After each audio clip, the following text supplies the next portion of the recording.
በአጭር ሁኔታ በዚህ ርዕስ የዕለቱ መልእክት አስተላልፋለሁ። ወደ ዕለቱ ትምህርትና መልእክት ከማለፌ በፊት መቼም አንዳንዱ የምናያቸውን ቢስተካከሉ ብንላቸውን የምናገር ተገቢ ስለሆነ ከዚህ በፊት ሌላ ቦታ ስላየሁት ደግሞ መስተካከል ስላለበት ልናገር ጥሩ የሚለው ሰው አይኖር ብዬ አስባለሁ። የዚህ ታላቅ ቤተክርስቲያን ሊቃውንት ወረብ አቅርበዋል። በመቀጠል የሰንበት ትምህርት ቤት ወጣት መዘምራን ደግሞ ደክመው ጊዜያቸውን መስዋዕት አድርገው ወረብ አቅርበዋል። ነገር ግን መስተካከል ያለባቸው እንቅስቃሴዎች አሉ። ያጫሩ ወረቡ መልካም ሆኖ እንቅስቃሴው ግን ከእኛ ሊቃውንት እንቅስቃሴ ጋር አብሮ ስለማይሄድ መቆም አለበት። እንቅስቃሴው በአጫሩ መዘምራን ያቀርቡታል። ይህ እንቅስቃሴ ግን ከያሬዳዊ እንቅስቃሴ ጋር ወጣ ያለ ስለሆነ በጣም መስተካከል አለበት። ይህንን ባልናገር የወቅሰናል ስላሰብኩ ነው። ሌላው ደክማችሁ ነው ያቀረባችሁት። በቤተክርስቲያን ስም እናመሰግናለን። እንቅስቃሴው በጣም መስተካከል አለበት። የሰንበት ትምህርት ቤት መምሪያ ኃላፊ ጊዜ ስላሉ የሆነ ቦታ ስላይነታቸው ባሉበት አይቻለሁ። አሁን አይቻለሁ። ድካማችሁ በጣም የሚመሰገን ነው። በሌላ ወጣቶች አርአያ የሚሆን ነው። እንቅስቃሴው ግን መታረም አለበት። እግዚአብሔር እስኪበሉ እግዚአብሔር መልአኩን ልኮ ከሁሉ እንዳዳነኝ አሁን አወቅሁ። እስኪበላችሁ እግዚአብሔር መልአኩን ልኮ ከከበሩኝ ሁሉ በረድኤት እንዳዳነኝ አሁን አወቅሁ። የሐዋርያት ሥራ ምዕራፍ 12 ከቁጥር 11 ላይ ያለ ቃል ነው። ዛሬ የእግዚአብሔርን ቸርነት የመልአኩን ፈጣን ተራዳኢነት በእግዚአብሔር ያመኑ ቅዱሳን ጽኑ እምነት የተገለጠበት ዕለት ነው። እኛ እግዚአብሔርን እንዳመኑ መልአኩ ቅዱስ ሚካኤል እንደረዳቸው እንደ ቅዱሳኑ እንሆን ዘንድ በዚህ ስፍራ ተሰብስበናል። እግዚአብሔር በአንድም በሌላም ልጆቹን ይታደጋል። አዳኝ እግዚአብሔር ነው። ፈዋሽም እግዚአብሔር ነው። ብርሃን እግዚአብሔር ነው። እረኛም እግዚአብሔር ነው። ደግሞም እረኞች አድርጎ የላካቸው ብርሃን አድርጎ የላካቸው መድኃኒት አድርጎ የላካቸው ደግሞ አሉ። ከዚህ አንዱ በኦሪት ዘጸአት ምዕራፍ 23 ቁጥር 20 ላይ ስንመለከት እስራኤላውያንን ያሻገሩ አሰቡ። ከሕይወት እንዲሻገሩ ከባርነት ወደ ነፃነት እንዲወጡ እግዚአብሔር በወሰነ ጊዜ መልአኩን ነው የላከው። እግዚአብሔር መልእክተኞች አሉት፣ አገልጋዮች አሉት። ወደሚወዳቸው እርሱ ወደሚታመኑ አገልጋዮች መላእክቱን ይልካል። እነሆ በመንገዱ ሁሉ ይጠብቅ ዘንድ መልአኬን እልካለሁ ይላል። ትንቢተ ዳንኤል ምዕራፍ 6 ከቁጥር 13 ላይ ስንመለከት ደግሞ ከዋነኞቹ መላእክት አንዱ ሚካኤል ይረዳኝ እየበረረ መጣ ይላል። በትንቢተ ዳንኤል ምዕራፍ 6 ከቁጥር 21 ስንመለከት ደግሞ ከሚካኤል በቀር የሚረዳኝ የለም ይላል። በትንቢተ ዳንኤል ምዕራፍ 12 ከቁጥር 1 ጀምሮ ስንመለከት ደግሞ እነሆ ለሕዝቡ ሁሉ የሚቆመው ታላቁ የመላእክት አለቃ ሚካኤል ይነሳል ይላል። በይሁዳ መልእክት በአዲስ ኪዳን መጽሐፍ ደግሞ ምዕራፍ 1 ነው ያለው ቁጥር 9 ላይ ስንመለከት ስለ ሙሴ ሥጋ ሲከራከር እንመለከታለን። ሙሴ ከተቀበረ በኋላ እስራኤላውያን የሙሴን ሥጋ በፈለጉ ጊዜ እግዚአብሔር መልአኩን ቅዱስ ሚካኤል ላከውና ሰይጣን ወይም ዲያብሎስ ሙሴ የተቀበረበትን ቦታ ሊያሳያቸው ባሰበ ጊዜ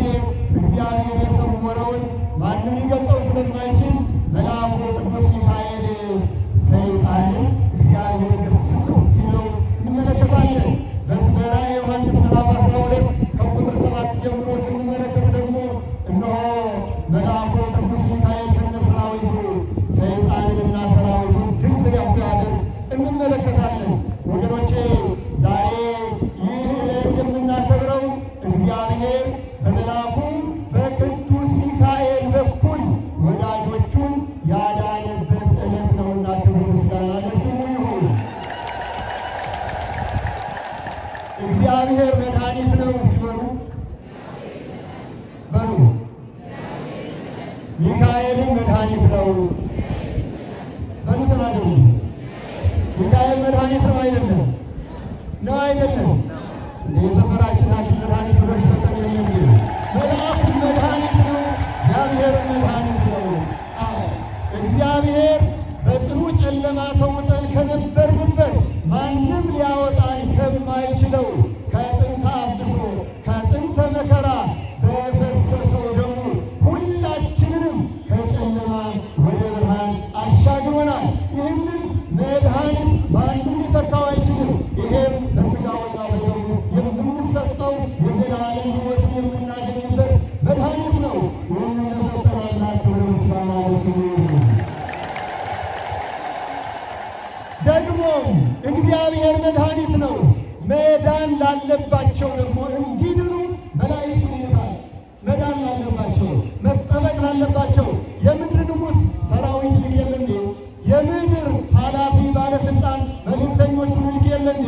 እግዚአብሔር ደግሞ መልአኩን ቅዱስ ሚካኤልን የሊቀ ሐዋርያት ለተባለው ለቅዱስ ጴጥሮስ እንደላከለት ነው።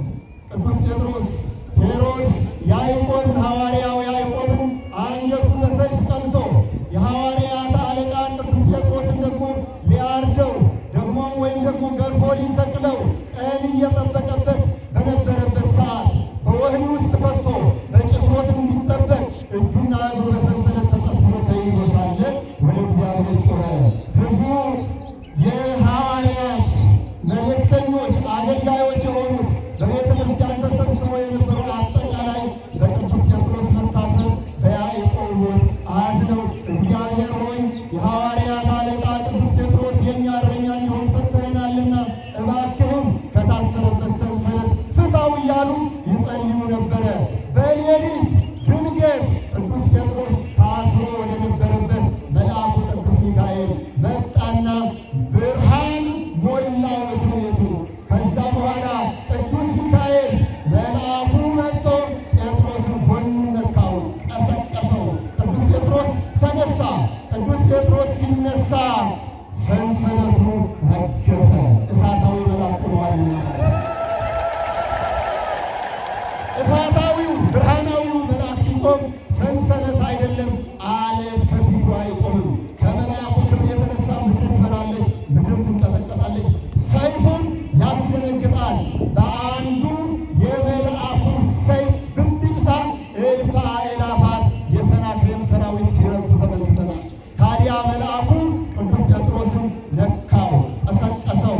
በጴጥሮስ የነበረውን ሰንሰለት ፈታለት፣ ረገፈ። የታሰረው የብረት መዝጊያ መልአኩ ሲቆም አውቆ ተከፈተላቸው። መልአኩ አውጥቶ ቅዱስ ጴጥሮስን ከሸኘው በኋላ ወደ መጣበት ወጣ። ይህን ጊዜ ቅዱስ ጴጥሮስ ነቃና እንዲህ አለ። እግዚአብሔር ሲበሉ በሉ እግዚአብሔር መልአኩን ልኮ ከከበቡኝ ሁሉ እንዳዳነኝ አሁን ምን እንዳደረገኝ በሉ ተናገሩ። እንዳዳነኝ ቅዱስ ጴጥሮስ ነው ያወጣው።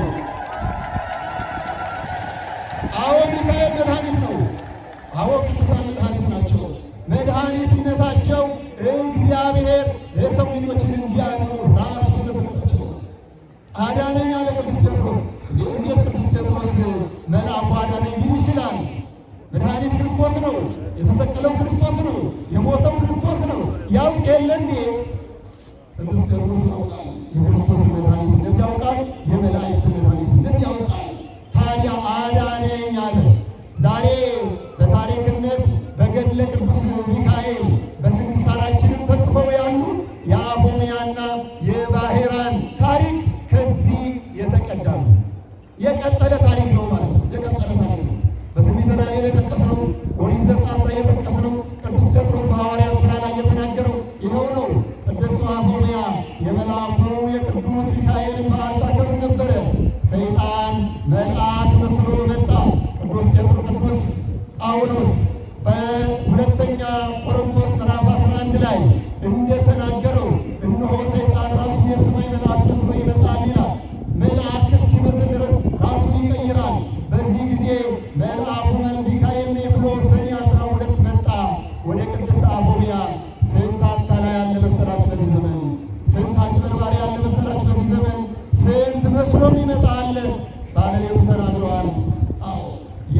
ለምድ ለብሰው ከሚመጡ ተኩላዎች ተጠበቁ ብለዋል። ተጠበቁ። ሰይጣን ራሱ መልአክ መስሎ ይመጣል። እንደገና ደግሞ መልአክ አስመስሎ የሚያመጣቸው አሉ። ሰባኪ መስሎ ሊመጣ ይችላል። መናኝ መስሎ ሊመጣ ይችላል። ሐዋርያ መስሎ ሊመጣ ይችላል። እኛ ግን በዓለት ላይ እንደተመሰረቱ እንደ ሐዋርያት የሐዋርያት ልጆች ስለሆን ወደ ቀኝም ወደ ግራም ሳንል አምልኮታችንን ፈጽመን ልጆቻችን መጠበቅ እንዳለብን የሚያሳይ ቃል ነው። አሁን ያ መልአክ ብሎ ሲመጣ እንግዲህ አውስ የንጉሥ ሰራዊት በማኅተማቸው በቀለበታቸው ይለያሉ። የእግዚአብሔር መላእክት በመስቀላቸው ይታያሉ። መለያ ትምህርተ መስቀል አላቸው። ያንተ ትምህርተ መስቀል ወዴት አለ ብላ ስትለው ዘሎ ጉሮሮዋን አነቃት። መልአኩ እየበረረ መጣና ሰይጣንን ገረፈውና አበላው። መልአኩ አዳነኝ ማለት ነው። ባህራን በክፉ አንድ ባለጸጋ አማካኝነት ወደ ባህር ተወረወረ። ሙሴን ከባህር የታደገ እስራኤላውያንን ባህር ከፍሎ ያሻገረ መልአኩ ቅዱስ ሚካኤል ባህራንን የ20 ቀን ጉዞ ዮናስ በመጽሐፍ ቅዱስ የተጻፈው የ3 ቀን ጉዞ በአሳ አንበሪሆድ ውስጥ ተጉዘዋል። በባህር ውስጥ ባህራን ደግሞ የ20 ቀን ጉዞ ተጉዘዋል። ባህሩ ሳያሰጥመው አሳዎች ሳይበሉ ማን እየጠበቀው? ሚካኤል። ማን እየጠበቀው? ሚካኤል። ሌላ አሳዳጊ ሞግዚት አዘጋጀለት። በሰላምም ወጣ። ባህራን ማለት ከባህር የተገኘ ማለት ነው። ከባህር ተገኝቶ 20 ዓመት ከሆነው በኋላ የወረወረው እንዲሞት ያሴረበት ባለጸጋ አገኘው። ባህራን ሲሰማ ይህ ከወዴት የመጣኸው? የዛሬ 20 ዓመት ልጅ አልነበረኝም እግዚአብሔር ከባህር የሰጠኝ በሳጥን ውስጥ ሆኖ ያገኘሁት ልጄ ነው ብለዋል። ለካ አልሞተም። ለክፎች እንቅልፍ የላቸው ሰውን እስኪያጠፉ ድረስ ሰውን ከገጸ ምድር እስኪያጠፉ ድረስ የእግዚአብሔር መላእክት ደግሞ እንቅልፍ የላቸው ሰውን እስኪያጠፉ ድረስ። ክብር ምስጋና ለመላእክት ነው። ታዲያ ባህራንን እባክህን ልላከው ብሎ ለምኖ 20 ወቄት ሰጥቶት ዕቃ ረስቻለሁ ያምጣልኝ ብሎ ላከው። እሺ ያለ ባለጸጋው የሰውየውን ተንኮል አላወቀም። የጠበቀ መልአክ አሁንም ቅዱስ ሚካኤል ጠብቅ ብሎ ሸኘው። ያ ባለጸጋ ግን ይህ ወጣት በደረሰ ጊዜ ወዲያውኑ እኔ እናንተ በምናውቀው መቅጫ ቦታ ገድለህ እንድታጠፋው ማንምም እንዳያው እኔና አንተ በምናውቀው ማይተማትም ይዋለው ብሎ አሽሞ ሰጠው። ይህንን ለማንም እንዳትሰጥ ለእኔ ቤት አለቃ ብሎ ሸኘው። የ19 ቀን ጉዞ ተጉዞ 1 ቀን ጉዞ ሲቀረው መልአኩ በሳት ይመጣ እንደ ሰራዊት አለቃ ሆኖ በመንገድ ተገናኙ። አንተ ወጣት ወዴት እየሄድክ ነው? እንዴት አድርጌ ነው እጅ ላይ የያዝከው ምንድን ነው? ይኸው ደብዳቤ ነው ለማንም እንዳትሰጥ ብያለሁ። ባለበት አሳየኝ አለው ቅዱስ ሚካኤል። ባለበት አሳየው። ቅዱስ ሚካኤል በንፋስ የሞቱን ደብዳቤ ይህ ወጣት እንደደረሰ ልጄን አጋቡት፣ ሀብቴን ንብረቴን ይውረስ የሚል ማኅተም ያለበት መልአኩ ሰጠው። እዛ በኋላ እንደደረሰ አረንም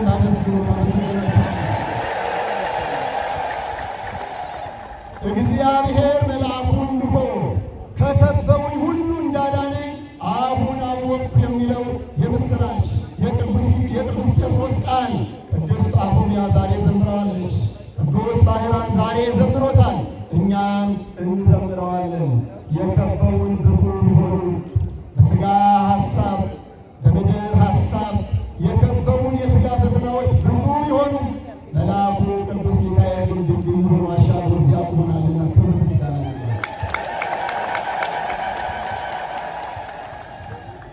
ከዚህ ትምህርት 3 ነገሮችን ተጠቁማችሁን አልጠቅም። የመጀመሪያው የእግዚአብሔር ጥበቃ ነው። የማን ጥበቃ? በሩ ተናገሩ። የማን ጥበቃ? የእግዚአብሔር ጥበቃ። አባት ወላጅ እናት ልጇን እንደምትጠብቅ ልጆቹን እንደሚጠብቅ ሁሉ እግዚአብሔር ልጆቹን ይጠብቃል አይጠብቅም? ተናገሩ። ይጠብቃል አይጠብቅም? ይጠብቃል። እናት ለልጆቿ ሞግዚት እንደምትቀጥር ሁሉ እግዚአብሔር ለእኛ ለልጆቹ እንደ ሞግዚት ሆነው የሚንከባከቡ መላእክትን ሰጥቶናል። ክብር ይግባው።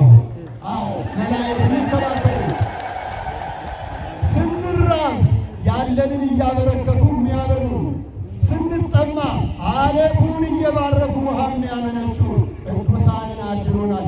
እንደ ደመና በዙሪያችን የሚከቡ ቅዱሳን የሰጠን እግዚአብሔር ክብር ምስጋና ይግባው።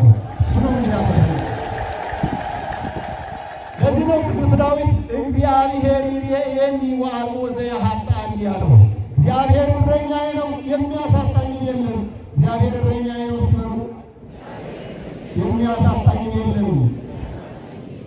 የሚያሳጣን የለም፣ ያሳጣንም የለም። ከምንም በላይ ከማንም ልናገኘው የማንችለውን ንጹሕ አየር እንድንተነፍስ የማንችለውን ንጹሕ የሆነውን ብርሃንን እንድናይ በዝናብ አብስሎ በፀሐይ አብስሎ የሚመግበን አባታችን እግዚአብሔር ጠባቂያችን ነው። የአበውያን የባህራንን የሌሎቹን የእግዚአብሔር አገልጋዮች መጠበቅ የእግዚአብሔር አባትነት ማሳያ ነው። ሁለተኛው የመላእክት ምልጃ እና ተራዳኢነት ነው። የማን የመላእክት ምልጃና ተራዳኢነት። አዎ እኛ እንኳ ፈቀቅ ብንል ስንሳሳት ይመልሱናል። በዚህ በሉቃስ ወንጌል ምዕራፍ 13 ከቁጥር 8 ጀምሮ ተመልከቱ። የተተከለችውን ዛፍ እንድታፈራ ተጠብቃ ልታፈራ ባልቻለችበት ሰዓት የተከላት ባለቤቷ ትቆረጣል። ጠባቂዋ ግን እባክህን ይህንን ህግጋ ይህንን ዓመት ተዋት፣ እንኮትኩታት፣ ዝም እንታባት፣ ታፈራ እንደሆነ እንያት ወማኮሰ ትገዝማ ካልሆነ ግን ትቆርጣታለህ አለ። ያ የተተከለው ዛፍ እኔና እናንተንን በጎ ፍሬ ያላፈራው፣ በጎ ፍሬ ሊያፈራ ተተክሎ በጎ ፍሬ ያላፈራው፣ ቅጠል ብቻ ሆኖ የታየው ምግባር አልባ የሆነውን እኔንና እናንተን በምግባር በበጎ ሥራ የሚንቀሳቀሱትን ማለት ነው። አንዳንዶቻችን ዝም ብለን ቅጠል ብቻ ምስጋና ማመስገን ጥሩ ነው፣ መሰብሰብ ጥሩ ነው። ንስሐ ገብቶ በቅዱስ ሥጋውና በክቡር ደሙ መታተም ደግሞ የክርስትና ማዕከል ያ ነው። መልአኩ በጠባቂዋ ይመሰላል። ጠባቂው እባክህን ተው እንዳለ መልአኩን በአማላጅነት በእግዚአብሔር ፊት ቆሞ እኛ እንዳንቀሰፍ ያለ ጊዜያችን እንዳንጠፋ ያማልዳል። የመላእክቱ አማላጅነትና ተራዳኢነት። የመጨረሻው የአማኞቹ ጽናት ነው። የአበውያን የባህራንም ጽናት አምነው እግዚአብሔር ያድነኛል፣ እግዚአብሔር አባቴ ነው፣ መልአኩን ልኮ ያድነኛል። ይሄ እምነት ነው የሰበሰበን። ይሄ እምነት አምነን ነው የተሰበሰብነው። በመልአኩ ተራዳኢነትና ምልጃ አምነን ነው የተሰበሰብነው። መልአኩ ልኮ እግዚአብሔር እንደሚያድን ስለምናምን ይህንን የሰጠን እግዚአብሔር ስለሆነ ክብር ምስጋና ለእርሱ ይሁን። አመስግኑት እግዚአብሔር። እግዚአብሔር ሲሆን መልአኩን ልኮ ከከበቡን ሁሉ እንዳዳነኝ አሁን አወቅሁ። ቅድም በሪፖርቱ እንደሰማችሁት በፕሮግራም ላይም ሲነገር እንደሰማነው ይህ ታላቅ ቤተ ክርስቲያን ምን ያህል ጊዜ እየፈጀ እንደሆነ ታውቃላችሁ። ያምራል፣ ደስ ይላል። ፍጻሜው ሲያልቅ ደግሞ እንዴት እንደሚያምር ግን ቤተ ክርስቲያኑ እየተሰራ እኛም እየተሰራ ነው። እኛ እንዳንፈረስ ስራችንን አሸንፈን ከቅድስና ውስጥ ተቀጥቅጠን ራሳችንን ማየት አለብን። በቅዱስ ሚካኤል አጸደ ቅዱስ ስንሰበሰብ መልአኩ ሚካኤል አብሮን በክብረ ቤቱ እየጠበቀ እንደሆነ ማየት አለብን፣ መገንዘብ አለብን። የቆመ የሚመስል እንዳይወድቅ ይጠበቅ ስለሆነ በዚህ ስፍራ ገብቶ በቂም በበቀል የመጣ ካለ ቂም በቀሉን ትቶ በይቅርታ በፍቅር መመለስ አለበት። ንስሐ ያልገባ ካለ ንስሐ ገብቶ መመለስ አለበት። እግዚአብሔርን አምነን ቸርነቱ ጠርቶን እዚህ መጥተናልና አምላካችን ወደ እግዚአብሔር ተሰብስቦ ከመበተን አምኖ ከመካድ ወጥቶ ልጆቻችን የሰንበት ትምህርት በዓላት ልዩ ልዩ ማህበራት ስለማመሳሰል ነገሮች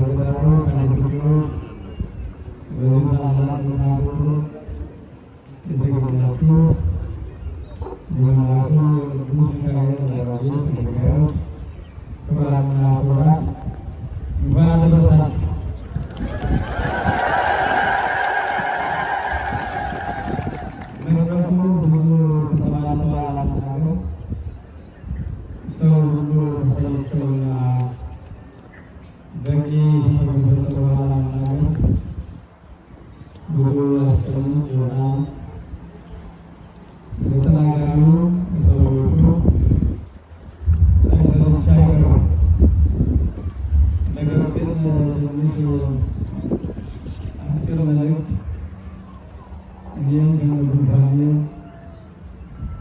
ጉንፋን ተባላችሁ ጎረቤት ሻገር ብለዋልና በዚህ በተካው ትንሽ መልእክት ይላልና ብዙ አላገኛችሁ ነው። አንዱ የማስተዋወቅ ነው። እንግዲህ ሲያገለግሉ የቆዩት ያገለገሉ ሲያገለግሉ እናንተ ሲያገለግሉ ቤተሰቡ ሲያስተምሩ ሲያስተምሩ በዚህ ላገለገሉ በስሙ ዓመታት ሲያገለግሉ ቆይተው አሁን ታላቅ ኃላፊነት ወደ አዲስ አበባ ሀገረ ስብከት አሉ ከሚባሉት ካሉት ሊቃውንተ ቤተክርስቲያን አስተዳዳሪዎች ሊቃውንት ተመርጠው ግን አባት ናቸው ተብሎ በሲኖዶስ ተገምግመው ለአዲስ አበባ ሀገረ ስብከት ስራ አስኪያጅ ሆነው በመመረጣቸው የእናንተን መጽሐፍ ማግኘት የሚያስፈልጋቸው በዚህ መድረክ ምንም ማሰብ ሳይሆን ሊታወቁ ነውና ሌላ ሀገር ተበላችሁ በሚሳቶች የሚያገለግሉ ለማለት ስለሄዱ አሁን በሳቸው ተከበሩና አዲስ መስቀል ተመድበዋልና እንድትቀበሏቸው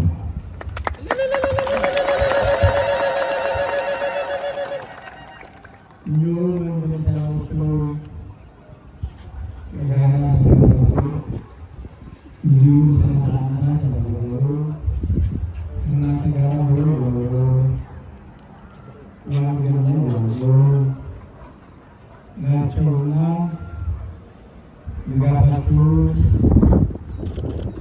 ልመናችሁ እገዛችሁ አስተዋጽኦ ነውና ለተሸኙት አባታችን አሁንም በለዝፍኑ ወንድማችን ነጋሽ አስበው ሁለቱም የሚችላቸው ስለዚህ አንዱ ጊዜ ዋናው ያየሁት አባ ገብረ የአዲስ አበባ ሀገረ ስብከት ስራ አስኪያጅ መሆናቸው እንኳን ደስ አለህ ባይባልም እግዚአብሔር ያስተማራችሁ በጸሎት ለታሰባቸው ለማሳሰብ ነው። እንዲሁም ደግሞ አሁን የምታዩዋቸው እናንተ ጋር ያገለግሉ ሲያገለግሉ ኖሩ። ከሊቁና ቅስና ከዚያም አስተዳዳሪነት የወረዳ አስተዳዳሪነት በሀገረ ስብከቱ ጉባኤ መሪነት በምክትል ስራ አስኪያጅነት ከዚህ ሲያገለግሉ ነው ብለውና እሳቸው እያሉ የራሱ ገና ሸመና ከመሄድ በራስ ሰው ገለገለውና በዚህ መልኩ ተመዝገቡ። ሀገራዊ በዓል በዚሁ ፈቃድ ተመዝገቡላችሁ ተቀላሏቸው።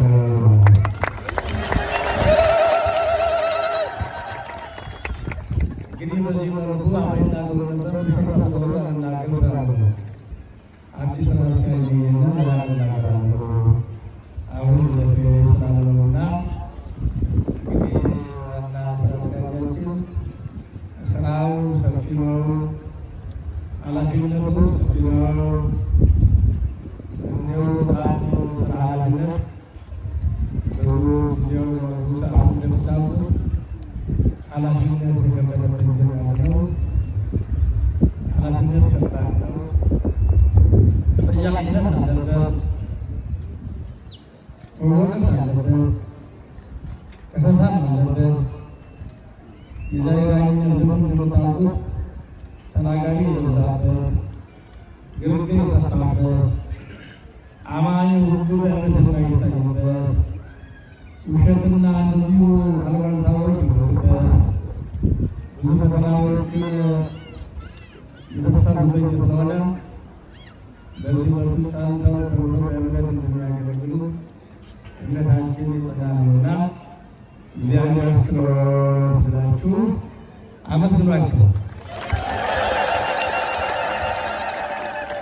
ይህንን ካልኩ እዚህ መልኩ አብራችሁ ሳላችሁ ይደረጋለኝ። እነዚህ የጸና ነው።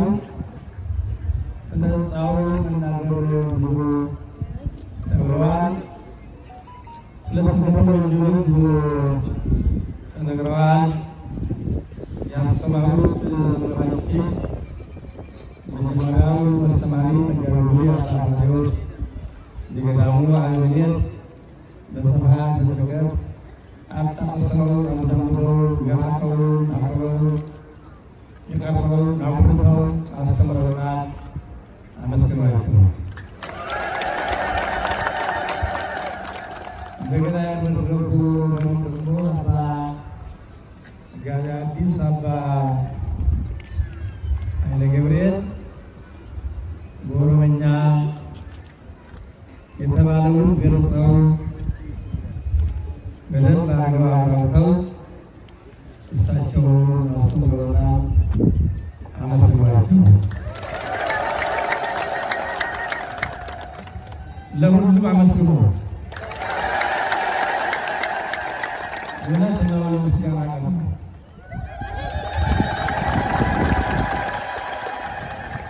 እውነት ነው። የጸሎት ቀን ነው። እውነት ነው። የሰላም ፍለጋ ቀን ነው። ሰላምን መፈለግ፣ ሰላምን ፈላጊዎች ሰላማቸውን ያገኙበት ቀን ነው። ሰላም ፈላጊዎች ሲባል የተቸገሩ፣ የተጨነቁ፣ የወደቁ፣ ረዳት ያጡ፣ የእግዚአብሔር ድምፅ ያጡ ጩኸታቸውን እግዚአብሔር ሰምቶ ሰላም ያገኙበት ነው።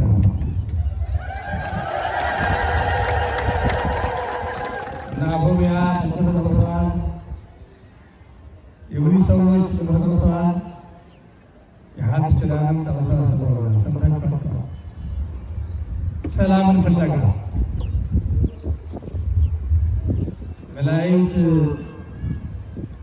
ለሃይማኖቱ በአስተዋጽኦ ብቻ ሳይሆን በባለቤትነት ከመጀመሪያ ጀምረው ሰው ሲፈጠር ጀምረው አብረው ለማገልገል የእግዚአብሔር ልዩ አገልጋዮች ናቸው። የእኛም ጭምር የእናንተም ጭምር የእኔም ጭምር የሁላችንም ጭምር መላእክት ቅዱስ ሚካኤል፣ ቅዱስ ገብርኤል፣ ቅዱስ ሚካኤል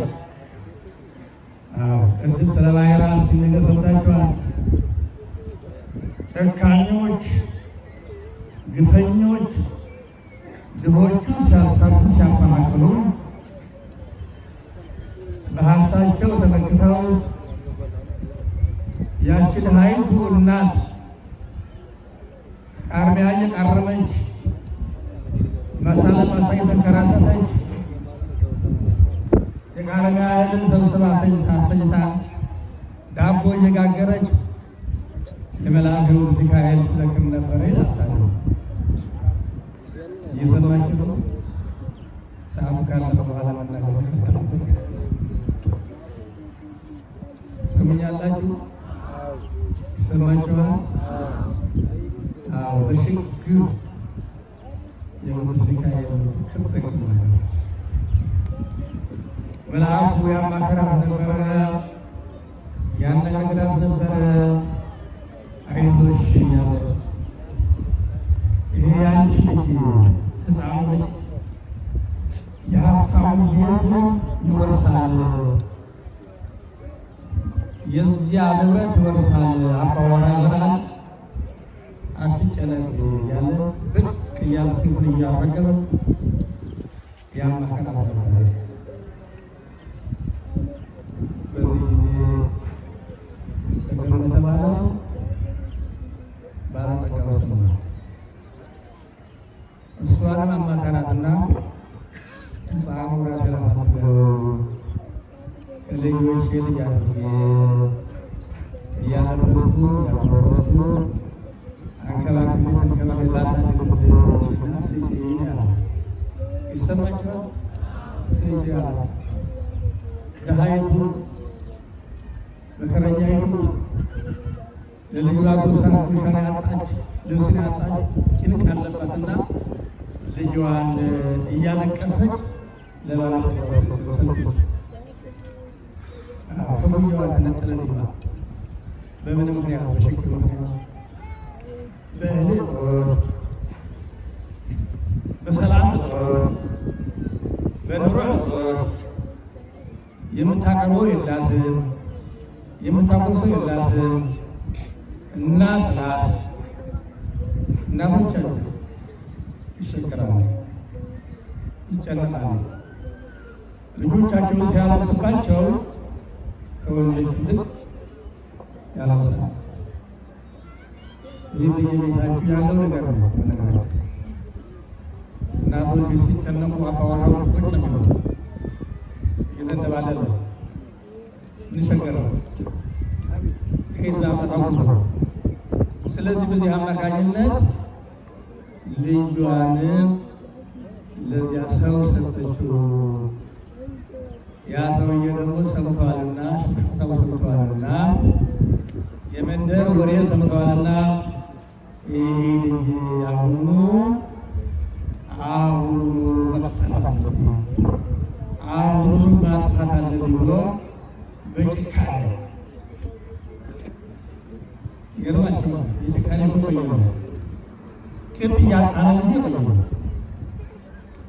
የሰው ጭካኔ፣ የእግዚአብሔር ርኅራኄ፣ የበላይ ተራሮት የቆየ ነው። የሚኖር ነው፣ ይኖራል። ትናንትናም ነበረ፣ አሁንም አለ፣ ነገ ይኖራል። በጭካኔ ባለጸጋ ነው፣ ሀብታም ነው። ልጁን በጨርቅ ጠቅልሎ በጭካኔ በእሱ ልክ ሳጥና ሰርቶ ወደ ወንዝ ወረወረ። ጭካኔ በሰው ልጅ ጭካኔ፣ በሕይወት ጭካኔ፣ በሕፃን ልጅ ጭካኔ ወደ ወንዝ ወረወረ። ወደ ኋላ አሽጎ ወደ አዞ ወደ ጉማሬ ወረወረ። ከዚያ ሌላ መከላከል ሌላ መከራ አሳ አንበሪ ትልቅ አሳ ሳጥን የሚሞት አሳ እግዚአብሔር አዘጋጀለት።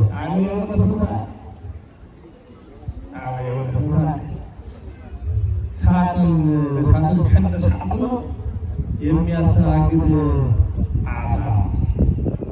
አሳ አንበሪ ሁሉ አሳ የሆነ አሳ ከዚያው አሳ አንበሪው መርከብ ወለለ እያጓጓዘ ከአንበንደ ከነበረበት አካባቢ ወይላ ሀገር ወሰደ።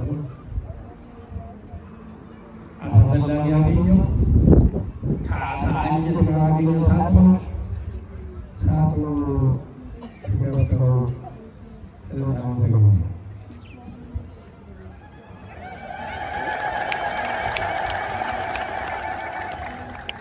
ሕፃኑ ተገኘ በውሃ ውስጥ በሳጥን ውስጥ። ይህ ነገር እንደምናውቅ አሳውን ከዘለዘለ በኋላ የአሳውን ስጋውን ፍሊቶ ይበላል። የአሳውን ልብሱን ሰብስቦ ካሰባሰበ በኋላ ይህ ሳጥንና ብሎ የሳጥኑ ተቆልፏል። ቁልፉ ደግሞ በጠረጴዛ የታጠረ ነው፣ ጠንካራ ነው። እንደገና በሌላ አሳ ደግሞ ይህ ያስባል። በእምነት ነው የሚታየው። በንግግር አያሳምን መቻመን በእምነት ነው የምናየው። አማኝ ሰው ያየዋል። እምነት ደካማ ግን አይታይለትም፣ አያየውም። ያመነ ሰው ግን ይሆናል፣ ይደረጋል። ከእግዚአብሔር የሚያመልጥ ምን አለ? ስራ ነው ሊያምነው ሳጥኑን ብቻ አንድ አሳ ያ በሌላ አሳ የተገኘውን ቁርጥ ለዚህ ሳጥን ሳይሆን አይቀርም ብሎ እንዲያገለጠለትና ያ ሳጥኑ ከፍቶ ያ ሳጥኑ የሚያሳዝን ሕፃን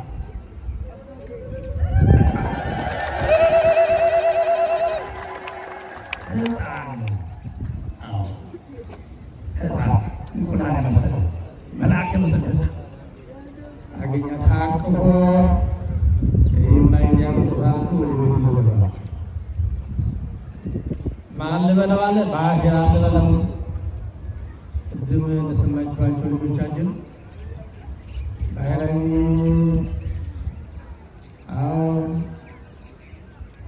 ምን ልበለው በምን ልመስለው ለማለት የባህል መዝሙር ቅድም ሰምተናል። የቅርታ ሰዓት የተጀመረ እየሰማችሁ ነው። በዓመት የምናገኘው አይደለም። የዓመት ኃጢአታችን የምናራግፍበት ነው። የተሰበሰበው የተንቀሳቀሰው የቆሰለው ሕይወታችንን፣ አካላችንን፣ በደላችንን፣ ክፋታችንን፣ ተንኮላችንን፣ ዘረኝነታችንን፣ ምቀኝነታችንን፣ ዓለማችንን የምናራግፍበት ቀን ነው። የሰማችሁ ነው። ቀን ነው። ሰላም ፈላጊ ነው። ሰላም ፈላጊ ደግሞ መቆም አይሰለችም። ይሰለችናል። ሰላም ፈላጊ ሰው፣ ሰላም የናፈቀው ሰው፣ ሰላምን የጠላው ሰው ቀን ምን ቀን ብቻ ሌሊት ምን 24 ሰዓት ብቻ ከዚያ በላይ ቀናት ይሆናል።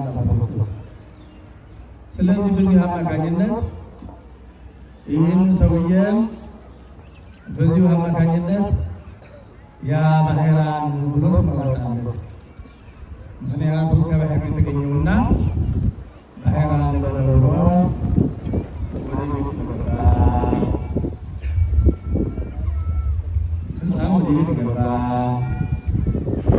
ከቤት ሲገባ ደግሞ ብቻው አልገባ፣ አብሮ ቅዱስ ሚካኤል ገባ።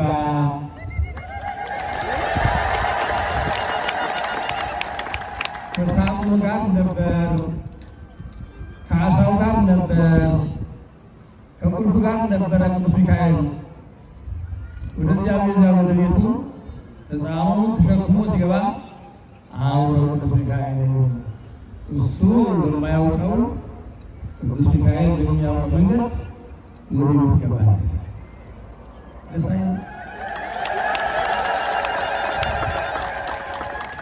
ቅዱስ ሚካኤል ይግባላችሁ።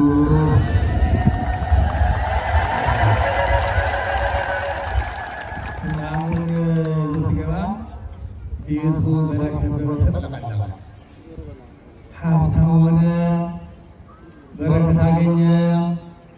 አሳ ሲሞት የነበረ ሰውዬ ቤቱ ላይ በረከትና በረከት ብቻ፣ በበረከት ላይ በረከት ተጠቀለለ፣ ከተፈረመለት። ያ አሳ ወጣች የነበረ ሰውዬ ወራዎቹን ሁሉ አራግፎ ባለጸጋ ሆነ፣ ተቀባይ ሆነ። የሰማችሁ ነው። እንግዲህ ተቀባይ ሆነ። የሚያበላ የሚያጠጣ የሚያለብስ የሚያቆም ሰው ሆነ። በዚህ ጊዜ ያኛው ምቀኛው፣ ወጠኛው፣ ዘረኛው፣ ተንኮለኛው፣ አለኛው ሆዳም ነጋዴ፣ ሆዳም ባለጸጋ ቤት ለእንግዳ አልጃሳሉ ነገር ነው።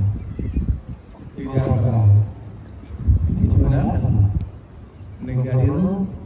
ግመሎቹን እያጎደጎደ ሲሄድ አሳልፎ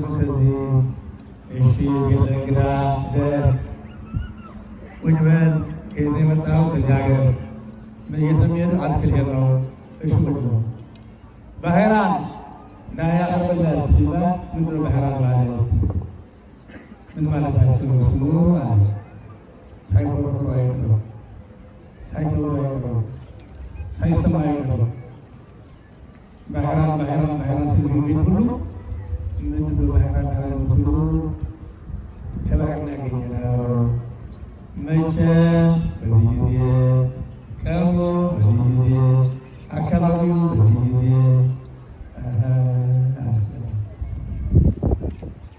ነቃ እየሰማችሁ አበዛው መሰለኝ